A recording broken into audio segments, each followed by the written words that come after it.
এরকম কাজ ভিডিও বানানোর জন্য আপনারা কী করবেন, প্রথমে আপনারা প্লে স্টোর থেকে এই পিক্সআর্ট অ্যাপ্লিকেশনটাকে আপনারা কী করবেন, পিক্সআর্ট অ্যাপ্লিকেশনটাকে আপনারা ডাউনলোড করে নেবেন, ডাউনলোড করে ইনস্টল করে নেবেন। ইনস্টল করে নেওয়ার পর এটাকে আপনারা ওপেন করবেন। ওপেন করলে কিন্তু আপনাদের সামনে এরকম একটি ইন্টারফেস আসবে। আপনারা কী করবেন, যে থার্ড অপশনটি রয়েছে মেক এ কোলাজ, এইটাতে আপনারা একবার ক্লিক করে নেবেন। ক্লিক করলে কিন্তু আপনাদের গ্যালারিতে চলে যাবে মোবাইলের। এখান থেকে আপনারা যে ছবিগুলো কোলাজ করতে চান সেই ছবিগুলোকে আপনারা কিন্তু এখান থেকে সিলেক্ট করে নেবেন। তো আমি এখান থেকে কয়েকটি ছবি সিলেক্ট করে নিচ্ছি। দেখুন, আপনারা আপনাদের মন পছন্দের ছবিগুলো এখান থেকে সিলেক্ট করে নেবেন।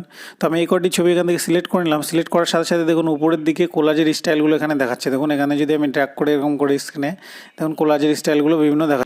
তো আমরা যে কোনো একটি পছন্দের কোলাজ স্টাইল আমরা এখান থেকে সিলেক্ট করে নেব। তো আমি এই প্রথমটাই সিলেক্ট করে নিচ্ছি। দেখুন সিলেক্ট করে নিলে আপনাদের কী হবে, স্ক্রিনের সামনে কিন্তু এইভাবে চলে আসবে। চলে আসার পর আপনারা কী করবেন, ছবিটিকে আপনারা যদি নড়াচড়া করতে চান তার জন্য আপনারা কী করবেন, এই প্রথম ছবিটির উপর দেখুন আমি একবার ক্লিক করছি। ক্লিক করলে কী হবে, ক্লিক করে নিলাম। এবার দেখুন এটাকে উপর নিচে করতে পারবো। দেখুন এভাবে রেখে দিলাম।